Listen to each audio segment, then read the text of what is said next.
This is SpaceTime, Series 26, Episode 145, for broadcast on the 4th of December 2023.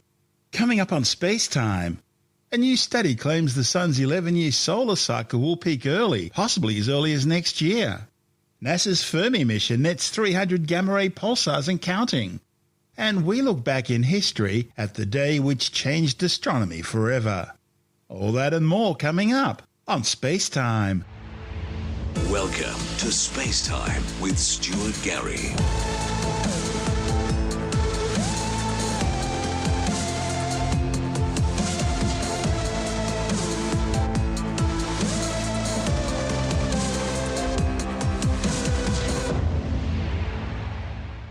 A new study claims the Sun will reach the peak of its 11-year solar cycle early, possibly next year. Solar Cycle 25 began in December 2019 with a solar minimum smoothed sunspot number of 1.8. It's expected to continue until 2030. It marks the 25th solar cycle since 1755, when extensive recording of solar sunspot activity first began. The Solar Cycle 25 prediction panel thinks the current cycle will be similar to the previous Solar Cycle 24, which was especially weak. The Sun's solar cycles trigger space weather events which can have dramatic effects on Earth. Space weather is a sudden flood of energy and ionized particles such as protons, electrons and atomic nuclei, triggered by powerful eruptions of solar flares and coronal mass ejections on the surface of the Sun. Solar flares are explosions of energy caused by the sudden snapping of tangled and twisted magnetic field lines known as flux ropes emanating from sunspots on the solar surface. Sunspots are cooler regions on the Sun's surface that appear darker than surrounding areas. That's because the magnetic field lines reaching out into space from deep inside the Sun prevent some of the heat from within the Sun reaching the surface. Because the Sun's not solid but a big ball of plasma, different latitudes of the Sun rotate at different rates, causing these magnetic field lines to become tangled and twisted. Eventually they snap, realigning through magnetic reconnection, in the process producing an eruption of electromagnetic energy called a solar flare, which when facing the Earth can reach the planet in just 8.3 minutes. If the solar flares are powerful enough, they'll also eject billions of tons of coronal plasma and embedded magnetic field, frozen in flux, exploding out of the Sun at speeds of up to 3,000 kilometers per second, which, if facing the Earth, can reach the planet in just 15 to 18 hours. When these geomagnetic storms reach the Earth, the flux of ionized particles slam into the planet's magnetic field called the magnetosphere. They're then guided by the Earth's magnetic field lines through the ionosphere, a region already filled with charged particles, down towards the north and south magnetic poles.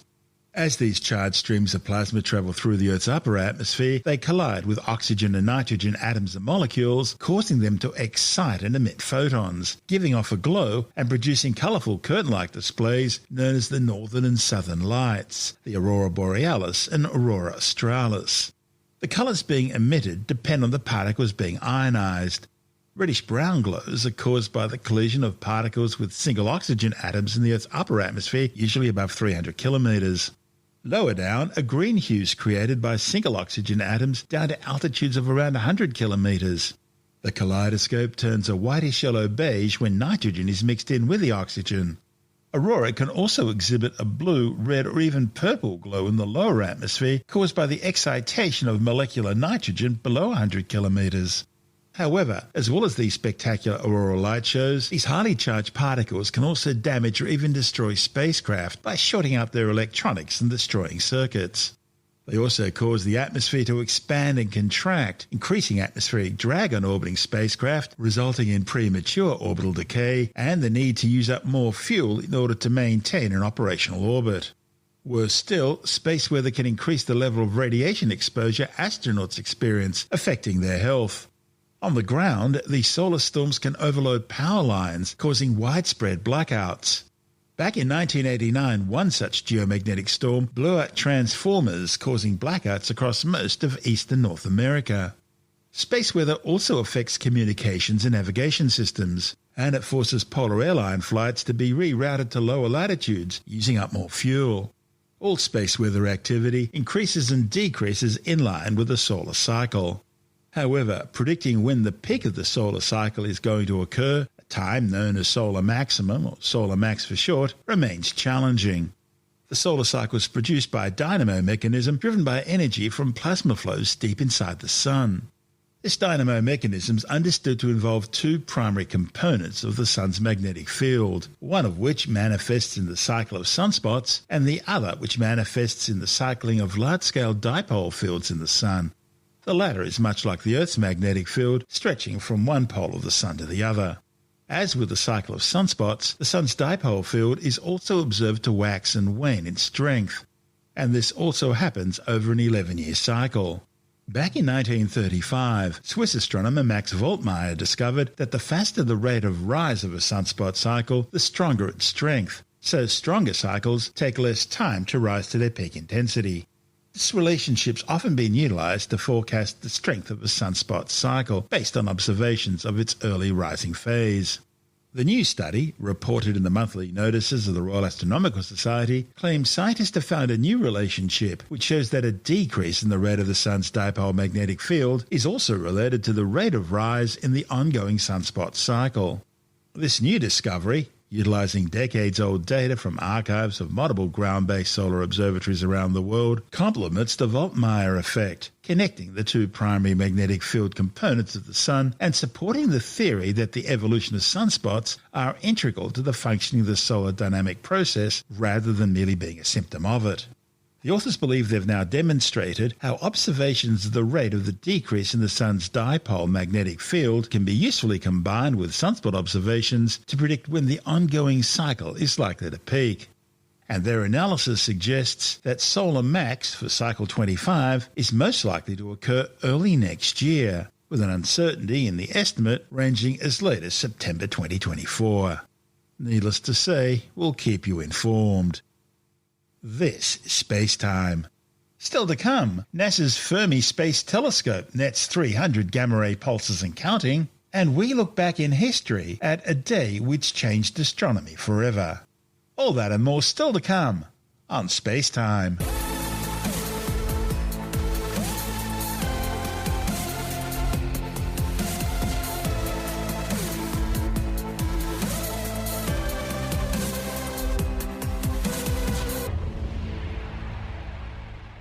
A new catalogue shows that NASA's Fermi Gamma-Ray Space Telescope has now discovered 294 gamma-ray-emitting pulsars, with another 34 suspects still awaiting confirmation. The findings, reported in the Astrophysical Journal, represents a 27-fold increase compared to the number known before the mission's launch back in 2008. Pulsars touch on a wide range of astrophysical research projects, from cosmic rays and stellar evolution to the search for gravitational waves and dark matter.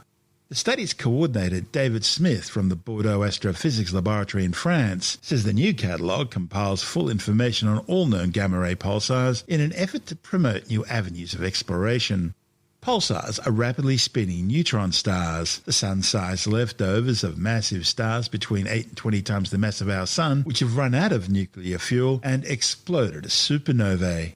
Neutron stars contain more mass than our Sun, but compacted into a ball less than 20 kilometres across. Put simply, they represent the densest known matter in the universe, other than black holes.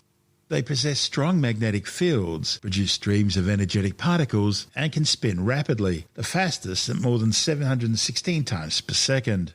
Pulsars emit narrow beams of energy that sweep across the universe as they rotate, like a lighthouse beacon. And when one of these beams happens to sweep past the Earth, astronomers can detect a pulse of emission. The new catalogue represents the work of 170 scientists across the planet. A dozen radio telescopes carried out regular monitoring of thousands of pulsars, and radio astronomers searched for new pulsars within gamma-ray sources discovered by Fermi. Other astronomers managed to tease out gamma-ray pulsars that have no radio counterpart through millions of laborious hours of computer calculations, a process called blind search. Of the 3,400 pulsars now known, most of them are observed through their radio waves and located within our Milky Way galaxy. But about 10% also pulse in gamma rays, the highest energy form of light. Visible light has energies ranging from 2 to 3 electron volts. Fermi's Large Area Telescope can detect gamma rays with billions of times that amount of energy, and other facilities have observed emissions thousands of times greater still from the nearby Vela pulsar, the brightest persistent source of gamma rays in the sky. The Vela pulsar and its famous sibling, the Crab Nebula, are young solitary objects, formed 11,970 years ago respectively. Their emissions arise as their magnetic fields spin through space, but this also gradually slows down their rotation. The younger Crab pulsar is currently spinning at around 30 times per second, while the Vela pulsar clocks in about a third as fast. Paradoxically, though, some pulsars that are 1,000 times older can still spin much faster. One example of these so-called millisecond pulsars is J1824-2452a. It swirls around at some 328 times per second, and with an age of about 30 million years, it ranks among the youngest of the known millisecond pulsars. Thanks to a great combination of gamma-ray brightness and smooth spin-down, the millisecond pulsar J1231-1411 has become known as an ideal timer used for gravitational wave searches. By monitoring a collection of stable millisecond pulsars, astronomers hope to link timing changes to passing low-frequency gravitational waves, ripples in space-time that can't be detected by current gravitational wave observatories. It was discovered in one of the first radio searches targeting Fermi gamma-ray sources not associated with any known counterpart at other wavelengths, a technique that's turned out to be exceptionally successful. Before Fermi, scientists didn't know if millisecond pulsars could be visible at high energies, but it turns out most of them can. Most of them do radiating gamma rays, and they now make up half of the catalogue. The presence of millisecond pulsars in binary systems offers astronomers a clue to understanding the age-spin paradox. Now, left to itself, a pulsar's emissions will slow down as it ages, and as the spin slows, their emissions also dim. But if closely paired with a normal star, the pulsar can literally pull a stream of matter off its companion that over time can cause it to spin up again. In other words, it'll start spinning faster. So-called spider systems offer a glimpse of what happens next. They're classified as redbacks and black widows, named after spiders which are known for consuming their mates. Black widows have lightweight companions, usually less than about 5% the mass of the Sun, while redbacks tend to have heavier partners.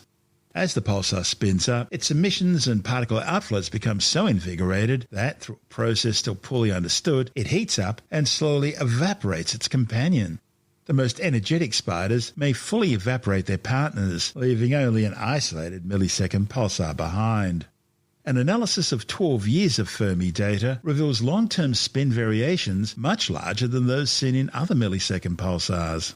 Another pulsar, J1555-2908, is a black widow pulsar with a surprise. Its gravitational web may have snared a passing planet.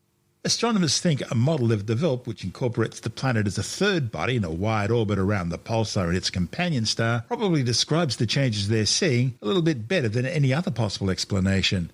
But they admit they still need a few more years of Fermi observations in order to confirm it.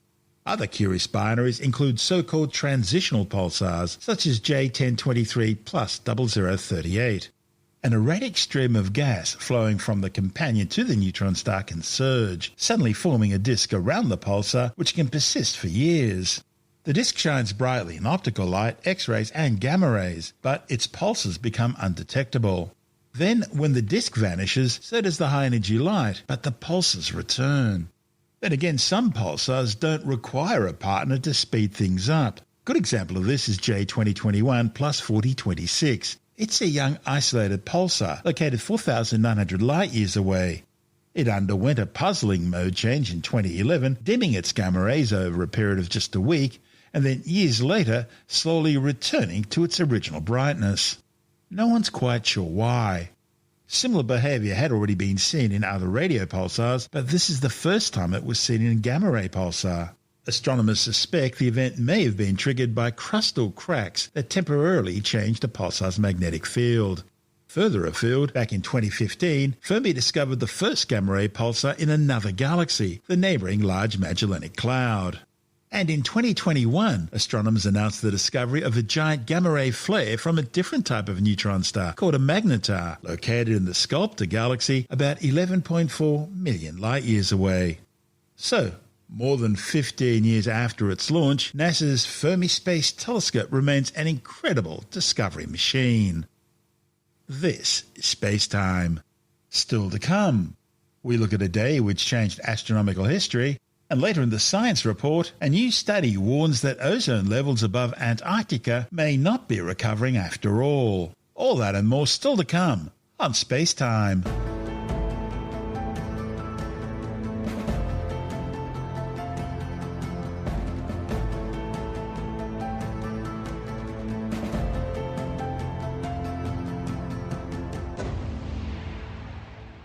Back on the 17th of August 2017, astronomers were, for the first time ever, able to measure the violent death spiral of a pair of neutron stars using both conventional electromagnetic telescopes and the relatively new field of gravitational wave laser interferometry. The historic event, together with the subsequent gamma-ray burst it produced, is considered a major landmark of astrophysical discovery, confirming once and for all that neutron stars can create stellar mass black holes when they collide. The collision involved two non-spinning neutron stars, 1,528 and 1,222 solar masses, in NGC 4993, an elliptical galaxy 140 million light-years away in the constellation Hydra. The merger and the resultant fireball were witnessed across the electromagnetic spectrum. But the real star of the observational program was its initial detection in gravitational waves by the LIGO-Virgo collaboration. One of the study's authors, Professor Matthew Bales from OzGrav, the ARC Centre of Excellence for Gravitational Wave Discovery, says it was the first time that any cosmic event was observed both through the light it emitted and the gravitational ripples it caused in the fabric of space-time. Just 1.7 seconds after the gravitational waves were detected, a sudden burst of gamma rays hit the Earth, generated by a short-duration gamma-ray burst or kilonova produced by the merger. And then a visible light flash of the event reached Earth 11 hours later. The subsequent avalanche of scientific data was virtually unparalleled in modern astrophysics. Scientists had already hypothesized that colliding neutron stars were the forges that created most of the gold and other heavy elements in the universe. But actually witnessing the event provided a scientific gold rush. The collision, catalogued in gravitational waves as GW170817 and in gamma rays as GRB 170817A, has gone down in history as the dawn of a new era of gravitational wave multi-messenger astronomy. The event, reported in the journal Science, had hundreds of astronomers around the world scrambling for their telescopes. In Australia, the OzGrav team were literally woken up by the news and soon had their Sky Mapper telescope pointing eastwards. As the Earth rotated into view, astronomers at the University of Western Australia used the Zadko telescope to gain crucial information about the brightness and wavelengths of the gamma-ray burst and its afterglow. Meanwhile, scientists with Castro at the University of Sydney used the CSIRO's Australia Telescope Compact Array at Narrabri in rural New South Wales to be the first in the world to confirm the radio emissions coming from the event. One of the other important things to come out of this merger was that it demonstrated that the speed of gravitational waves was the same as light, at just a few parts in 10,000 trillion, in the process verifying a central prediction of Albert Einstein dating back more than a century to 1915. And it doesn't end there. In October 2018, scientists studying the event presented a new way to use the information they gained from gravitational wave events, especially those involving the merger of neutron stars, to determine the Hubble constant, which is essential for establishing the expansion rate of the universe.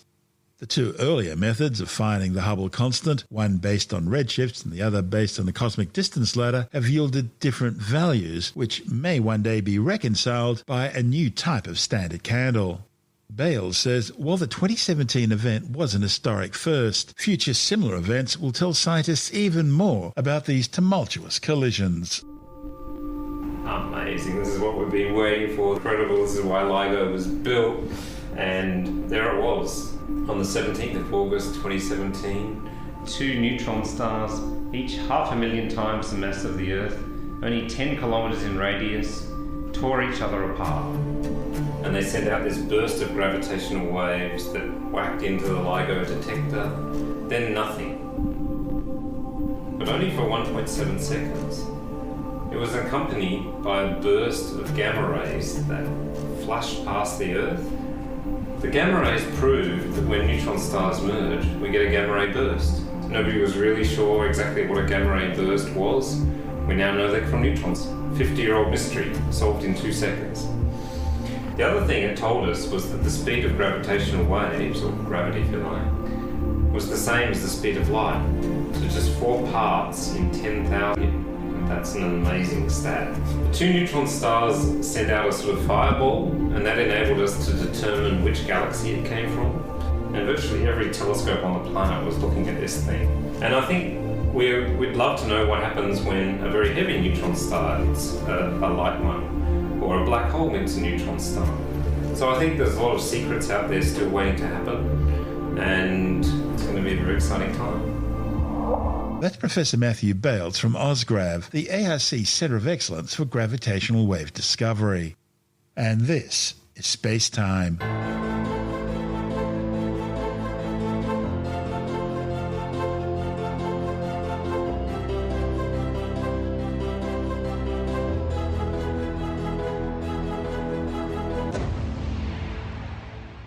And time now to take a brief look at some of the other stories making news in science this week with the Science Report. A new study warns that ozone levels above Antarctica may not be recovering after all, and changes in the southern hemisphere's atmosphere may be contributing to the persistence of the ozone hole. The ozone hole over Antarctica usually emerges around August and stays open until the end of November. But it's always been thought that total ozone levels were slowly recovering following ozone depletion substances being banned. However, a new study reported in the journal Nature Communications has now found that over the last 20 years, there's actually been a 26% reduction in the core of the ozone hole over Antarctica during the middle of this period, usually around October. The research also found that when they added the most recent satellite data into the observations, the trend towards recovery of total ozone disappeared. The researchers found that these changes may be driven by alterations in the atmospheric layer directly above the ozone layer. A new study warns that inhaling unfiltered air pollution while sitting in traffic is associated with a 4.5mm increase in your blood pressure. The findings, reported in the Annals of Internal Medicine, are based on a study which saw 16 people aged 22 to 45 driven through traffic in a busy US city for 3 days, either using a real filter to clean the air in the car or a fake one that allowed unfiltered air through. By monitoring their blood pressure before, during and after each drive, researchers found that drives in unfiltered vehicles were associated with increases in blood pressure compared to drives with a filter.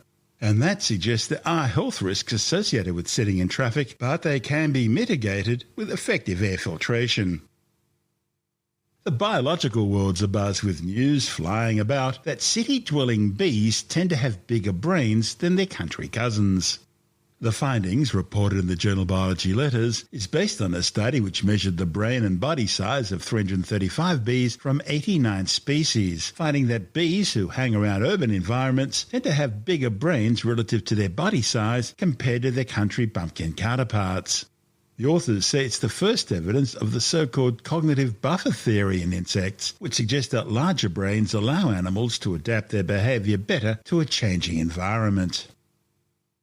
Television reporter Ross Coulthard has won the Australian Skeptics 2023 Bent Spoon Award. Coulthard was given the award for his ongoing investigations into unidentified flying objects and alien life forms from other planets. The highly coveted trophy is the highlight of the annual Skepticon conference, which this year was held in Melbourne. The award is presented annually to the individual or organisation Australian skeptics believe to be the perpetrator of the most preposterous piece of paranormal or pseudoscientific piffle. Past winners have included the Australian Broadcasting Corporation for its lack of journalistic integrity, Southern Cross University for offering a degree course in naturopathy, the CSIRO's chief Larry Marshall for his support of water divining, and the University of Wollongong for proving that you don't need to be especially bright or scientifically accurate to be awarded a doctorate. Of course, Coulthard is a former multiple Walkleys winner, the Walkleys themselves having lost a lot of credibility, with one of the hosts described as a hardened Palestinian activist, and at least one past winner being given the award for her reporting as fact the now discredited Steele dossier Russian collusion story. If she was a real investigative reporter, she would have worked it out for herself. Tim Mendham from Australian Skeptics says many journalistic colleagues were surprised when they found out who this year's Ben Spoon winner was. We've been giving out the Ben Spoon Award now for 40 years, and it's always a bit of a highlight of what people look forward to. Covers a wide variety of candidates and nominations, but this time it was particularly interesting. We had some nominations from a government senator who's notorious for being, shall we say, a little bit pompous about climate change and his prognostications, trying to trip people up. We've got a naturopath, an Australian naturopath who's been banned in Australia but is active overseas. And we've had the Special Broadcasting Service, which has had an interesting program about allowing Uri Geller to talk about how wonderful Uri Geller is. But none of those won, because the person who actually won the award was a Walkley Award journalism winner who's now added another prize to his list, the Ben Spoon Award, and that was Ross Coulthard, who's a well-known Australian journalist. He won because of his changed in a way from his investigative journalism. He's still using that description, but he's now investigating UFOs. And unfortunately, as an investigative journalism, he's now purely relying on third-party claims, which he believes totally. No evidence. He keeps talking about, obviously, the recent claims about UFOs and things. There's technology that's available, machines that have crashed and been taken apart by various government bodies of aliens, all that sort of stuff. He believes they exist. He's never seen them. The people he's spoken to largely haven't seen them and admit as much, but he's out putting forward this supposed evidence that's out there in favour of aliens. And unfortunately, it just doesn't stack up. So as an investigative journalist, he's let the side down. What does it say about the standard of journalism in Australia, especially as there's a lot of criticism about the Walkleys of late? That's right, yeah. The Walkleys haven't been without their own controversy, and it's happened in the past too. Well, by and large, this sort of follows the same pattern, doesn't it? It does to a certain extent, but it depends on the individual. Sometimes their standards slip somewhat, sometimes their standards slip a lot. Has been any reaction from Mr. Coulthard? Not so far, no. Let me just make one point, actually, about Coulthard and his investigative journalism. Sort of journalism is supposed to be based on evidence, right? And he complains that people keep asking, where's the evidence? And his response is, I don't give a what they say. And that is pretty telling. One of the problems with Coulthard being an investigative journalist is that several times he's rejected the need for evidence to support his claim. He complains about people saying, the bleating debunkers, he says, who keep asking, where's the evidence? And he doesn't seem to be interested in evidence at all. He just rejects any criticism and just goes straight for it. Never let the facts get in the way of a good story. Yeah, I know. It's going to be interesting. I think he really believes this stuff. Oh, I'm sure he does. I'm getting the feeling that he really does believe it. He's presenting no evidence. He says he doesn't need to. I trust the people who tell me things. You trust his sources. Yeah. That's Tim Mendham from Australian Skeptics.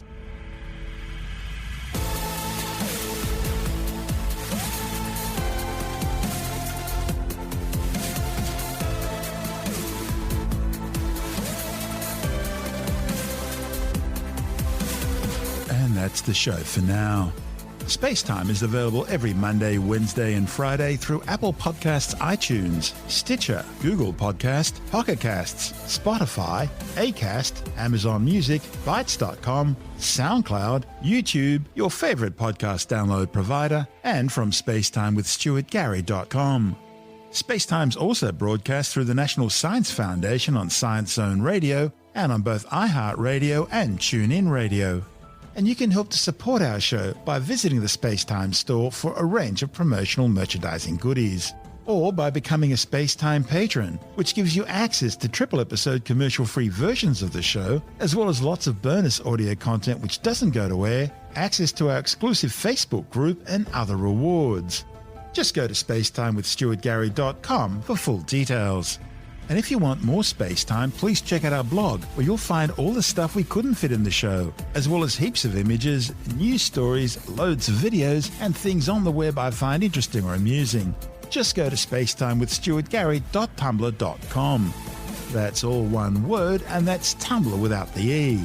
You can also follow us through @StuartGary on Twitter, @SpaceTimeWithStuartGary on Instagram, through our SpaceTime YouTube channel, and on Facebook, just go to facebook.com/SpaceTime with Stuart Gary. You've been listening to SpaceTime with Stuart Gary. This has been another quality podcast production from Bytes.com.